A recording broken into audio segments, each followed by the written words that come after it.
চট্টগ্রামের রাঙ্গুনিয়া উপজেলার আলম শাহপাড়ার হযরত খাদিজা রাহমাতুল্লাহ আলাইহির মাদ্রাসা সুপার তৌহিদুল আনোয়ার নিজামীর বিরুদ্ধে বিভিন্ন অভিযোগ আনি তারে অপসারণের দাবিত মানববন্ধন অনুষ্ঠিত রবিবার আগস্টের 31 তারিখ ফজরত মাদ্রাসা শিক্ষক শিক্ষার্থী ও স্থানীয়লে মানববন্ধন কর্মসূচি পালন করে। মানববন্ধনত অংশগ্রহণকারী হলে অভিযোগ করে সুপার তৌহিদুল আনোয়ার নিজামী একই প্রতিষ্ঠানের ভিতরে আরোগ্য আলাদা শিক্ষা প্রতিষ্ঠান চালু করছি ও শিক্ষার্থী হলের মূল মাদ্রাসাত ন পড়ায় ওই প্রতিষ্ঠানত ভর্তি বেলে উৎসাহিত করেন। এতে করে হযরত খাদিজা রাহমাতুল্লাহ আলাইহির মাদ্রাসা শিক্ষা ব্যবস্থা ও ভাবমূর্তি ক্ষতিগ্রস্ত হর বলে দাবি করে স্থানীয়।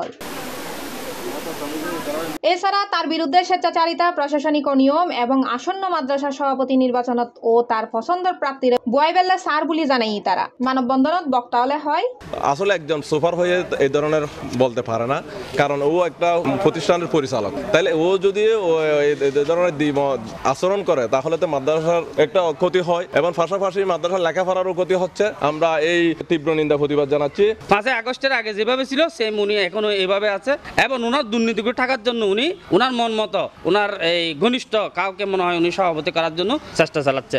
ইউনূস সাহেবের সিদ্ধান্তকে বৃদ্ধাঙ্গুলি দেখিয়ে তখন ছিল ক্লাস 2 পর্যন্ত, এখানে আসে আবার ক্লাস 3 পর্যন্ত চালু করে দিয়েছে। মানে ইউনূস সাহেবকে উনি বুঝাতে যাচ্ছেন ইউনূস সাহেব বলুক যে সাহেব বলুক আমার হাত সমন্বয়ক পর্যন্ত আছে, আমাকে কেউ কিছু করতে পারবে না। উনি আমাদেরকে হুমকি দিয়ে কথা বলতেছে।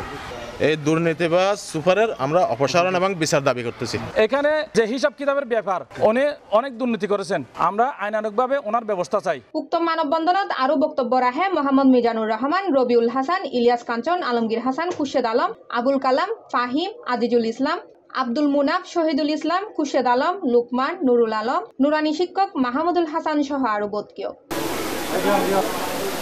উক্ত মানববন্ধনত অংশগ্রহণকারী হলে স্থানীয় শিক্ষা প্রশাসন ও রাঙ্গুনিয়া উপজেলা নির্বাহী কর্মকর্তার কাছে এই বিষয়ে জরুরি পদক্ষেপ লইবের দাবি জানায়। ইতারার বক্তব্য, যথাযথ ব্যবস্থা নলইলে এলাকার শিক্ষাঙ্গনের পরিবেশ নষ্ট হব এবং শিক্ষার্থী হলে ক্ষতির মুকুট ফরিব। এই বিষয়ে সুপার তৌহিদুল আনোয়ার নিজামী হয়, আমি কোনো সময় কাউকে ওইখানে যাওয়ার জন্য বলিনি এবং এখানে ছাত্রী যেখানে ভর্তি হয়েছে আসছে এদেরকে আমরা এখানে ভর্তি করছি। এটা একদম বেঠিক কথা। আমি কাউকে এভাবে বিদ্যাঙ্গুলি দেখাইনি এবং কারোর সাথে মুখোমুখি কথাও হয়নি। এখানে ওই 3য় শ্রেণী পর্যন্ত এটা একটা নুরানির ধাপ আছে, ওই ধাপ পর্যন্ত পড়ালেখা করলে বাচ্চাদের পড়ালেখা একটা মান তৈরি হয়। যেমন পাশাপাশি আমি এটা সাথে সাথে ইউনূস স্যারের ওইখান থেকে অফিসারে বলার সাথে সাথে আমি এটাকে বন্ধ করে দেওয়ার জন্য ইয়া করছি, প্রস্তুত, আমার কোনো আপত্তি নেই।